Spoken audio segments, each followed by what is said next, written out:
ఏ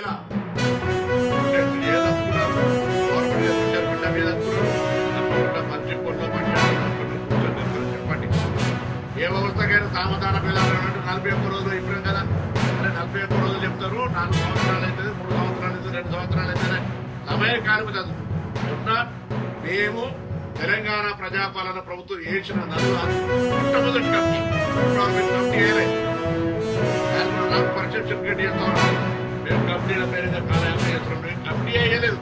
మొట్టమొదటిసారి కమిటీ వేసినాం. 4 వారాల సమయం అడిగినాం. 4 వారాల సమయం అనేది పెద్ద సమయం కాదు. జీవోలోనే రిలీజ్ చేసాం. ఆ టైం మెన్షన్ కూడా లేదు. ఓవరాల్ గా జీవో లేకుండా ఓవరాల్ అడుగుతలేదు. జీవోలోనే రిలీజ్ చేసి ప్రక్రియ ప్రారంభించిన జీవో వచ్చిన 4 గంటల రోజు 4 రోజులు మీరు అధికారులను చెప్పిన తర్వాత వాళ్ళ స్పందన ఏదో చూసుకునేటువంటి అవకాశం లేదా?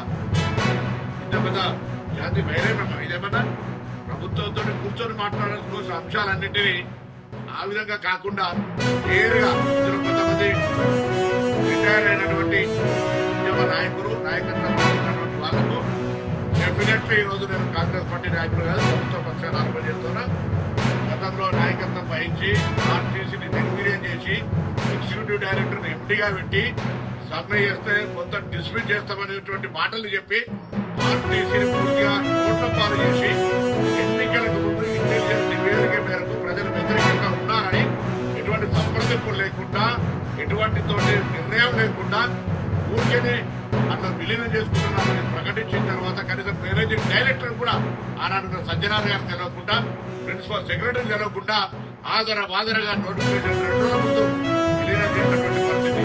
వారు పాయింట్ పాజిటివ్ కాదు. ఇంపాక్ట్స్ స్థానం వాళ్ళ ఫైనాన్స్ మినిస్టర్ దగ్గరికి వెళ్ళింది. నాతో మాట్లాడే ఇబ్బంది అయితే ఇలా రమ్మంటాను అందరినీ ఫైనాన్స్ మినిస్టర్ దగ్గర కూర్చోబెట్టి మీ అంశాలని నివేదిక ఇవ్వడానికి నేను సిద్ధం. పరస్పరమైనటువంటి స్పందన ఉండాలి. నేను మరి ఓపెన్ గా ఇన్విటేషన్ చేస్తా ఉన్నా. కూర్చొని ఆర్థిక శాఖ మంత్రి దగ్గర కూర్చొని ప్రజలు కూడా అర్థం చేసుకోండి. ఏది మహిళలు ఉచితంగా ప్రయాణం చేస్తుంటే ఆ పార్టీకి నచ్చనంత మాత్రాన హరీష్ రావు గారు దానికి సంబంధించిన చంద్రశేఖర్ గారి మాటలు ప్రత్యక్షంగా మీరు అంతా చూసినారు. ఈ వ్యవస్థని అన్యాయమైనట్టుగా మాట్లాడే పరిస్థితి జరుగుతోంది. ఆర్టీసీతో కుట్ర జరుపుతా ఉన్నారు. ప్రతి న్యాయాలు కూడా మీరు చూస్తా ఉన్నారు. ఆర్టీసీ ఒకటి ప్రజలకు సంబంధించిన స్కీమ్ మీద చాలా బాగా కాంగ్రెస్ పార్టీకి పేరెత్తుందని దీన్ని కూడా రాజకీయ వ్యూహాంగా దీన్ని దెబ్బకొట్టే ప్రయత్నం చేస్తారు. ప్రజలు అర్థం చేసుకోవాలి. కార్మిక సంఘాలకు సంబంధించిన వాళ్ళు అర్థం చేసుకోవాలి. మేము మళ్ళీ చెప్తా ఉన్నాం, ఎవరి మీద వ్యక్తిగతంగా ఎవరి మీద సంస్థపరంగా ఎక్కడ కూడా వేరే ఇతరాత్ర ఆలోచన లేదు. పేద ప్రజల ప్రయాణానికి సంబంధించిన అంశం కాబట్టి తప్పకుండా మరి సంఘాలకు నాయకత్వం వేస్తున్న వాళ్ళు వాళ్ళను దృష్టిలో పెట్టుకొని సంస్థ పరిరక్షణ దృష్టిలో పెట్టుకొని ప్రభుత్వం మీకు సానుకూలంగా ఉంది అనేటువంటి అంశాన్ని మనసులో ఉంచుకొని సమస్య పరిష్కారానికి తీసుకొని ముందుకు రావాలని కోరుతున్నాం. తెలంగాణ గ్రామీణ ప్రాంత పేద ప్రజలందరికీ లైఫ్ లైన్ ఆర్టీసీ ద్వారా రోజు 65 లక్షల మంది ప్రయాణికులు, అందులో మహాలక్ష్మి ద్వారా 40 లక్షల మంది మహిళా సోదరిమణులు వాళ్ళ ఉపాధి, విద్య, వైద్య అనే అవసరాల కోసం మాట్లాడుతున్న సందర్భంలో సమ్మెకు సంబంధించి ఉద్యోగుల సమస్యలు ఉండొచ్చు, వాళ్ళ హక్కులు ఉండొచ్చు. ప్రభుత్వం అనేక సందర్భాల్లో సానుకూలంగా ఉందని చెప్తూ ఉన్నాం. వారు చెప్తున్న విధంగా 32 నోటీసు సమ్మెలో 29 అంశాలను ప్రభుత్వం వెంటనే వాటికి సంబంధించినటువంటి పరిష్కార మార్గాలను అక్రాస్ ది టేబుల్ పరిష్కరించడానికి సిద్ధంగా ఉంది. 3 అంశాలకు సంబంధించినటువంటి అంశాలు కూడా కొంత సాంకేతికంగా కొంత జటిలమైనటువంటి అంశాలుగా 4 సీనియర్ అధికారులతోటి కమిటీ వేసి మేము వచ్చిన తర్వాత మొట్టమొదటిసారి కమిటీ వేస్తా ఉన్నాం. ఇప్పటి వరకు వాళ్ళు అంటా ఉన్నారు కమిటీల పేరు మీద కాలయాపన అనే ప్రభుత్వం అనుకోవచ్చు. ఈ ప్రభుత్వం వచ్చిన తర్వాత ఆర్టీసీ సమస్యల పరిష్కారానికి వేసినటువంటి మొట్టమొదటి కమిటీ, అది కూడా 4 ఉన్నత సంబంధిత అధికారులు 5 గంటల సేపు రాత్రి వింటే కూడా వాటికి సంబంధించినటువంటి మొండి పట్టుకొని చర్చలు జరుగుతుండగానే 9 గంటలు ముగియకపోతే పోయి సమ్మెలో పాల్గొనడానికి చెప్పే ప్రయత్నం జరుగుతుంది. దీని మీద రాజకీయ ఉంది. గతంలో ప్రభుత్వంలో ఉన్నటువంటి పెద్దలు మొన్నటికి మొన్న కూడా జగిత్యాల సభలో చంద్రశేఖరరావు గారు మహిళల ప్రయాణం ఉచితం పట్ల విమర్శ చేయడం కానీ, ఆటోలకు సంబంధించిన అంశం మాట్లాడడం కానీ, ఆనాటి సంఘ అధ్యక్షుడు హరీష్ రావు గారు ఈ యొక్క కొత్త టీఆర్ఎస్ పార్టీకి సంబంధించినటువంటి నేరుగా సంబంధం ఉన్న కొత్త కార్మిక సంఘ నాయకులు వాళ్ళ అనుసంధానం లోపల ఈ ఉద్యమ నిర్మాణం చేసేటువంటి ప్రయత్నం చేయడాన్ని యావత్ తెలంగాణలో ఉన్నటువంటి నా కుటుంబ సభ్యులైన ఆర్టీసీ కార్మికులు గమనించాలని కోరుతూ ఉన్నాం. ముందు నుంచి ఓర్వలేక మహిళల ప్రయాణాన్ని పూర్తి అవహేళన చేస్తున్నటువంటి వీళ్ళు ఇలా ఎక్కడైనా ప్రభుత్వానికి మహిళలకు ఉపయోగపడుతున్నటువంటి ఈ సంక్షేమ పథకాన్ని నిర్దిష్ట పాలు చేయాలి, దీన్ని ఇబ్బంది కలిగేయాలి, ప్రభుత్వానికి చెడ్డ పేరు తేవాలని ఆలోచనలు మాత్రమే చేస్తాం. ఉప ముఖ్యమంత్రి గారితో కూడా మాట్లాడిన ఉప ముఖ్యమంత్రి రాష్ట్రంలో లేకున్నప్పటికీ వారికి సంబంధించిన అన్ని అంశాలను పరిష్కారం చేస్తామని చెప్పినప్పటికీ కూడా ఇదే విధమైనటువంటి ముఖ్య వైఖరితో వాళ్ళ వ్యవహారం కొనసాగుతుంది. నేను మరొకసారి రాష్ట్ర ప్రభుత్వంగా పూర్తిగా సానుకూలంగా ఉన్నామనే మాట చెప్తాను. 2013 బాండ్స్ ఇచ్చినాము, కారుణ్య నియామకాలు తీసుకుంటా ఉన్నాము, కొత్త ఉద్యోగాలు చేస్తా ఉన్నాము, నూతన బస్సులు కొంటా ఉన్నాం, కొత్త వాళ్ళు చెప్తా ఉన్నారు పని భారమని. రాష్ట్ర రవాణా శాఖ పక్షాన కార్మిక చట్టాల ప్రకారం మాత్రమే పని తీసుకోవడానికి సిద్ధంగా ఉన్నాం. కానీ 16 గంటలు 18 గంటలు డ్యూటీ చేసి తెల్లవారి హాక్ తీసుకోవాలనేటువంటి ఒక విధానంలో కూడా ఆనవాయితీగా పునరుస్తున్నటువంటి పరిస్థితి చేసి ఇటీవల యాజమాన్యంతో చర్చలు జరిపినప్పుడు ఈ విధానం ద్వారా 10-12 గంటలు వాహనం కంటిన్యూ నడపాలంటే ఇబ్బంది కాబట్టి మ్యాండేటరీగా ఆ అవర్స్ అనేటువంటి రూల్ ఇంప్లిమెంట్ చేయాలని మేమే ఆలోచన చేస్తున్నాం. మీరు కాదు పనిని ఎక్కువ శ్రమ తీసుకొని మేమే శ్రమ దోపిడీ చేయదలుచుకోవాలి. అటువంటి ఏది ఉన్నా అక్రాస్ టేబుల్ మీద పత్రికలు, ప్రజాస్వామికవాదులు, స్వచ్ఛంద సంఘాలతో కూడా కూర్చొని మాట్లాడడానికి సిద్ధంగా ఉన్నాం. నేనము యూనియన్లకు సంబంధించి గవర్నమెంట్ లో కూడా మళ్ళీ చెప్తారు, కొంతమంది నాయకులు నా వ్యాఖ్యలు కూడా డిసిజన్ చేసేటువంటి ఊరికే అన్పార్లమెంటరీ లాంగ్వేజ్ ఉపయోగించడం ఇక్కడ ప్రవోక్ అయితే లేదు. ఇలా నేను ఒకటే కోరుతా ఉన్నా, తప్పకుండా గౌరవ ముఖ్యమంత్రి రేవంత్ రెడ్డి గారు, ఉప ముఖ్యమంత్రి గారి నాయకత్వంలో ఆర్టీసీ ప్రజలకు అందుబాటులో ఉండేటువంటి ఒక ప్రయాణ వ్యవస్థగా మారింది. ఆర్థికంగా ప్రభుత్వం నెలకు 300 కోట్లు తగ్గకుండా అవసరం 400 కోట్ల అవసరం ప్రయత్నంగా తీయాల్సి ఉంది. పాత పిఎంలో బకాయిల్ని తక్కువ చేసుకుంటూ వస్తూ ఉన్నాం. సిసిఎస్ ఫండ్స్ తక్కువ చేసుకుంటూ వచ్చి పేమెంట్ చేస్తూ ఉన్నాం. బీఆర్సీ ఇచ్చినా మేము వచ్చిన తర్వాత ఒకటి ఈ విధంగా అనేక రకాల ఆర్టీసీ కారుణ్య నియామకాలే కాక గతంలో డిస్మిస్ అయిన వాళ్ళకి 3 కంపెనీలు అనేసి వాళ్ళందరికీ ఉద్యోగాలు ఇచ్చినాం. కాబట్టి నేను మళ్ళీ కూడా రాష్ట్ర ప్రభుత్వ పక్షాన్ని విజ్ఞప్తి చేస్తా ఉన్నా, దయచేసి పేద ప్రజలకు లైఫ్ లైన్ అయినటువంటి ఆర్టీసీని నిర్వీర్యం చేసుకోవద్దు. నేనంటా ఉన్నా, మీరు చర్చలకు పిలవలేదు, రైట్? సమ్మె విరమించి చర్చలకు రాండి, మీ దగ్గర కూర్చొని నేను మాట్లాడాలని సిద్ధం. మీరు వారికి సమ్మె కొనసాగిస్తూ చర్చలు మాట్లాడాలంటే ఇది నిన్న కూడా చెప్పాను, మొన్న కూడా చెప్తాను. నేను మీ కుటుంబ సభ్యుడిని, నేను కూడా విద్యార్థి దశ నుంచి వచ్చినటువంటి వాడిని. ప్రభుత్వ పక్షాన మీ పక్షపాతిగా అన్ని అంశాలను ఎక్కడ కూడా నెగటివ్ డిసిజన్ లేకుండా, నెగటివ్ ఆలోచన విధానం లేకుండా 2.5 సంవత్సరాలుగా రవాణా శాఖగా ఉన్నాం. ఇవాళ గౌరవ ముఖ్యమంత్రి గారు కూడా ఎప్పటికైనా రవాణా శాఖకు పేద ప్రజల లైఫ్ లైన్, వాళ్ళందరినీ సంక్షేమం బాగా చూసుకోవాలని, ఎప్పటికప్పుడు నిధులు రాకపోతే కూడా ఇతరులకు సంబంధించి ఉప ముఖ్యమంత్రి గారు వారు కలిసి దీనికి సంబంధించినటువంటి ఒక అండగా పేద ప్రజలకు సంబంధించిన రవాణా సౌకర్య వ్యవస్థ బాగుండాలి, అందులో పనిచేస్తున్నటువంటి 40,000 కుటుంబాలు బాగుండాలి, అదేవిధంగా సంస్థ పరిరక్షించబడాలనేటువంటి ఆలోచనతో చేస్తా ఉన్నాను. కాబట్టి నేను మళ్ళీ కోరుతా ఉన్నాను, ఇంట్రాక్ట్ అయితేనే ఉన్నాను. అసలు అధికారులు ఊహించలే మీరు సమ్మెకు పోతారని. బయటికి వెళ్ళి ఫోన్లు మాట్లాడుకున్న తర్వాత సమ్మెకు లేరు, మీరు కాదంటే ఆ అధికారుల బృందం 4గురితో మీరు అడగచ్చు. మాట్లాడి 4 గంటల పేషెంట్స్ హియరింగ్ చేసిన తర్వాత వారు పూర్తిగా అన్ని అవగాహన కలిగించుకొని తప్పకుండా మేము గౌరవ ఉప ముఖ్యమంత్రి గారు రాష్ట్రంలో లేరు, మాట్లాడిన తర్వాత మీకు చెప్తామని చెప్పినారు. ఇక్కడ ఉండి 4 రోజుల నుంచి వారు చెన్నైలో ఉన్నారు. మాట్లాడతామని చెప్పిన తర్వాత కూడా బయటికి వెళ్ళి మళ్ళీ వచ్చి ఏం మాట చెప్పకుండానే మేము మాట్లాడుకుంటామని చెప్పి వెళ్ళిపోయి వాళ్ళు సమ్మెకు సంబంధించిన 9 గంటల 5 నిమిషాలకు వాళ్ళు ప్రెస్ లీక్ చేయడం జరిగింది. కాబట్టి నేనేమంటామన్నా, వాళ్ళకి సంబంధించి గుర్తింపు సంఘాలకు సంబంధించో లేదా కార్మిక సంఘాల మధ్యలో ఇంటర్నల్ ఆతృత ఉండొచ్చు. మేము మా సంఘానికి సంబంధించిన పేరు రావాలనే పేరు మీద ఆర్టీసీ సమ్మె ప్రయోగం పేరు మీద జరగవద్దు, దయచేసి కోరుతా ఉన్నా. మరొక్కసారి ఏదైతే పని భారం అంటా ఉన్నారో ఏదైతే ఆర్టీసీ కార్మికులకు సంబంధించినటువంటి కొంత వేధింపు కింద అధికార యంత్రాంగం ద్వారా జరుగుతుందంటారో అటువంటి అన్నింటినీ అవసరమైతే డిపో వారీగా సమీక్ష చేసి అక్కడ స్థానిక శాసనసభ్యుడిని జిల్లా కలెక్టర్ ఎస్పీని కూర్చోబెట్టి అటువంటి పని ఒత్తిడి దాన్ని పరిష్కారం చేయడానికి మేము సిద్ధము. మళ్ళీ చెప్తున్నాం, ఉద్యోగులను ఏదో వేధించాలనే ఆలోచన మాకు లేనే లేదు. వాళ్ళ సంక్షేమం కొరకు ముందుని మంత్రి అయినప్పుడు చెప్తున్నా. మేము కూడా కింది స్థాయి నుంచి వచ్చినాం. కార్మికులకు సంబంధించిన ఆర్టీసీ సంస్థ యొక్క పని విధానాలు, అందులో పనిచేసేటువంటి కుటుంబాలు అనేకమైనటువంటివి నాకు సన్నిహితంగా ఉన్నటువంటి నా నియోజకవర్గం కావచ్చు, రాష్ట్రం కావచ్చు, 20-30 సంవత్సరాల ప్రజా జీవితం లోపల వాళ్ళతో అనేక సందర్భాలు ఇంటరాక్ట్ అయినాం. కాబట్టి ఎటువంటి 1% కూడా లక్ష్య సాధింపు కానీ వేధింపు ఆలోచన లేనటువంటి ప్రభుత్వంగా నేను తప్పకుండా ఈ ప్రభుత్వాన్ని అభివృద్ధి చేస్తా. నా ముఖ్యమంత్రి గారు కానీ ఉప ముఖ్యమంత్రి గారు కానీ లేదు.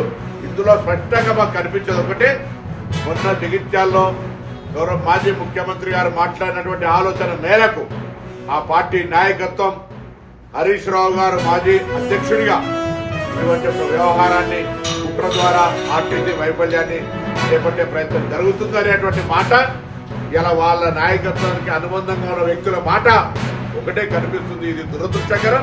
నేను మరొక్కసారి కార్మికులందరికీ, ఒకవేళ సంఘ నాయకులు ప్రభుత్వం నిరసన చెప్తే చెప్పండి, కానీ అందులో పనిచేస్తున్న ఉద్యోగస్తులు, అక్కా చెల్లెళ్ళు, అన్నదమ్ములందరూ కూడా మీరు బాధ్యతగా పేద ప్రజలకు లైఫ్ లైన్ అయినటువంటి గ్రామీణ ప్రాంతాల నుంచి వైద్యం కొరకు, విద్య కొరకు, ఉపాధి కొరకు 65 లక్షల మంది బస్సును వాడుతూ ఉన్నారు. వాళ్ళ అంశంలో మానవతా హృదయంతో వ్యవహరించాలి. నేను ప్రభుత్వంగా మరొకసారి చెప్తున్నా, మీ అంశాలన్నీ 32లో మీరు పని భారం ఇతరత్ర అన్ని అంశాలు 29 అంశాలను అక్రాస్ టేబుల్ గా వెంటనే నిర్ణయించడానికి సిద్ధం.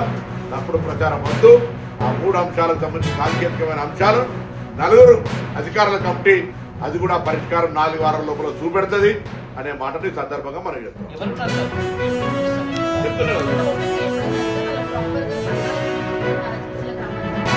నలుగురు అధికారుల కమిటీ వేసినాము. 4 అధికారుల కమిటీ వేసిన వాళ్ళు విని వాళ్ళు మాకు ప్రభుత్వానికి సమస్యలను చెప్పే లోపల మేము సమ్మెపోతే ఏం చేయాలి? అట్లా కాదు కదా. ఆ కమిటీకి నేనంటే ఇంతకుముందు మేము కమిటీల కాలయాపనాన్ని ఒక రాంగ్ ప్రాపగండ చేస్తాను. ఇంతకు మా ప్రభుత్వం కమిటీ బడ్జెట్ 4 అవర్స్లో 41 రోజులు చేంజ్ చేశారు. 41 రోజులు చేంజ్ చేసినామంటే మీరు సమ్మెకు సంబంధించినటువంటి ఆలోచన విధానం, దానికి సంబంధించినటువంటి కార్యక్రమం జరుగుతుంది కదా. మన పట్ల సానుకూలంగా మనం చెప్తున్నాం కదా.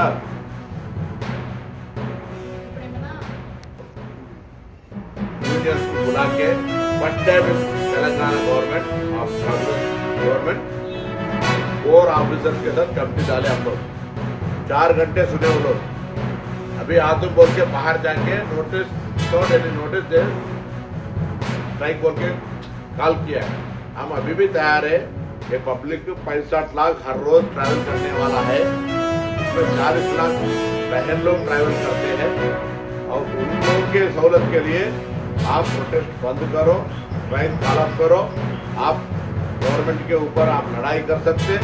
गवर्नमेंट से आपको जो 32 का प्रॉमिस है 29 प्रॉमिस अक्रॉस टेबल बैठ करके अपन चालू करेंगे. जो nursing and union and PRC का बात टेक्निकल 4 ऑफिसर और डिप्टी सीएम फाइनेंस मिनिस्टर साहब के सामने इशू मतलब उसका हल करेंगे. इसीलिए मैं आप सब लोगों से फिर एक बार रिक्वेस्ट करता हूं कि ये आरटीसी कॉमन मैन का एक ट्रैवल का तरीका है. उनके लिए जो लाइफ लाइन है 45 लोग 65 लोग रोज आरटीसी का इस्तेमाल करते हैं. इसलिए आप लोग को फिर एक बार तेलंगाना सरकार की तरफ से ट्रैक कॉलअप करो और हम 32 में 29 इश्यूज को रिजॉल्व करने के लिए तैयार है. बाकी का 3 भी 4 लोग ऑफिसर लोग गवर्नमेंट के मंत्री डिप्टी सीएम लोगों से बात करके उसके ऊपर भी फैसला సమ్మె పనులు శ్రీనివాస్ గౌడ్ గారు కావచ్చు, హరీష్ రావు గారు కావచ్చు, వాళ్ళకు నేను కోరుతూ ఉన్నా, రాక్షసానందం పొందడమో లేకపోతే మహిళలకు సంబంధించినటువంటి ఇంత ఎండాకాలంలో ప్రయాణ పరంగా ఇబ్బందులు కలగజేయడం మీకు సంతోషం.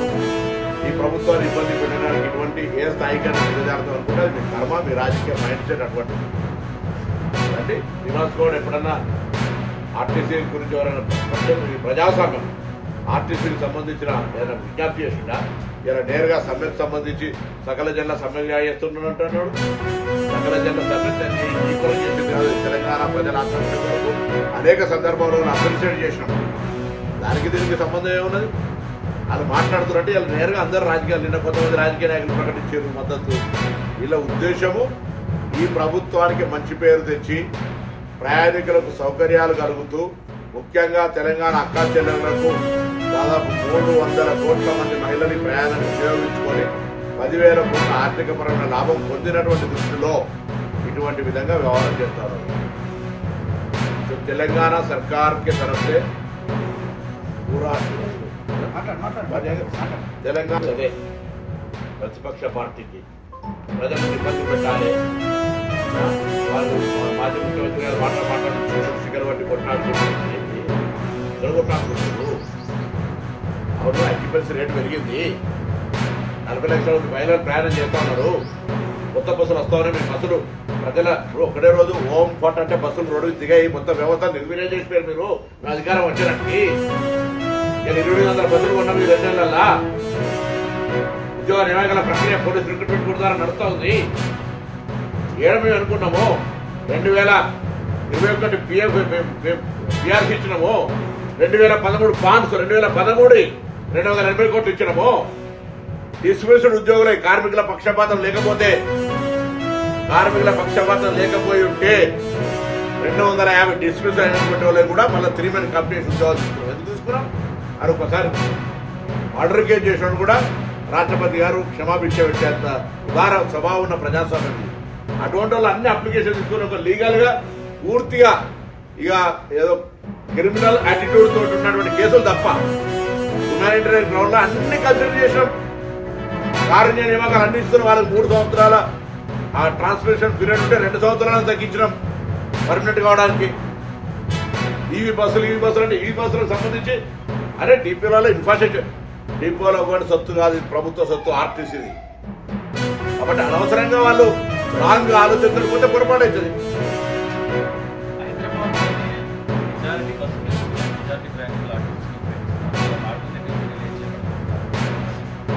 ఆల్రెడీ మెట్రోకి సంబంధించి కావచ్చు, ఎంఎంటీఎస్ సంబంధించి వాళ్ళ సేవలను డెఫినెట్లీ కోఆర్డినేట్ చేస్తాం. వాటిని నేను కోఆర్డినేట్ చేసేటంటే ఎక్కువ నేను ఆర్టీసీ కార్మిక సంఘాలను ఆర్టీసీ ఉద్యోగులను రవాణా శాఖ మంత్రిగా నేను ఒక్కసారిలో కోరుతా ఉన్నాను.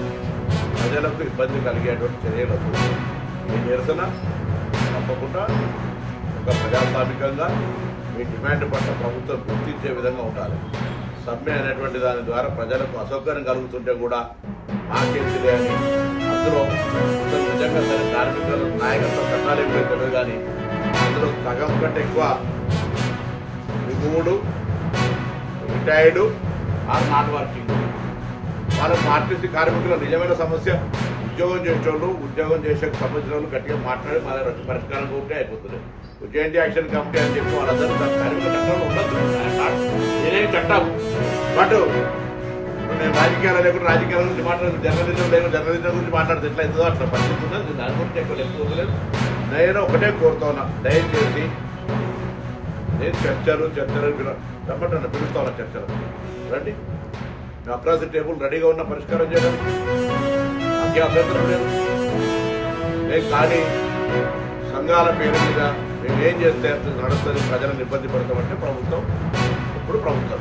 కాబట్టి ప్రజలకు అసౌకర్యం కలగకుండా ఈ కార్యాచరణ కొనసాగించండి. దానికి సంబంధించి ఏం లేదు. మరొకసారి అందరినీ ఆర్టీసీకి సంబంధించిన ఉద్యోగులను విధుల్లో చేరి వెంటనే ప్రజలకు అసౌకర్యం కలగకుండా అంటే వాళ్ళు ఆలోచిస్తున్నారు ప్రైవేట్ పరం చేయమని. ఎగ్జిక్యూటివ్ డైరెక్టర్ పెట్టారు ఎండీగా రిటైర్డ్ ఈడీని. 10 ఏళ్లలో ఒక బస్సు వల్లే యూనియన్లను రద్దు చేసారు. 30-40 మంది చచ్చిపోతే పట్టించుకోలేదు సమ్మె చేస్తే. వాళ్ళ గురించి మాట్లాడకుండా ఇన్ని సంక్షేమ నిర్ణయాలు తీసుకున్నటువంటి ఈ ప్రభుత్వం ఇంకా సంక్షేమ నిర్ణయాలు తీసుకోవడానికి సానుకూలమైన మంత్రి డోర్లు తెచ్చుంటాయి. నేను మా government positive government, democratic government అంటే దాన్ని కూడా వక్రంగా మాట్లాడేటువంటి నాయకత్వం నేనేం చేయాలి? We are very much positive. ఈ గవర్నమెంట్ సానుకూలంగా ఉంది. ప్రతి అంశాన్ని చర్చల ద్వారా పరిష్కారం చేసుకోవడం సిద్ధంగా ఉంది.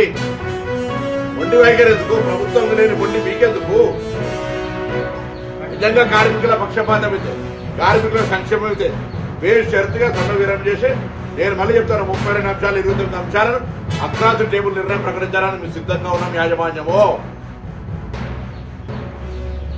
కానీ అల్టిమేట్ గా వాళ్ళ సమ్మెలో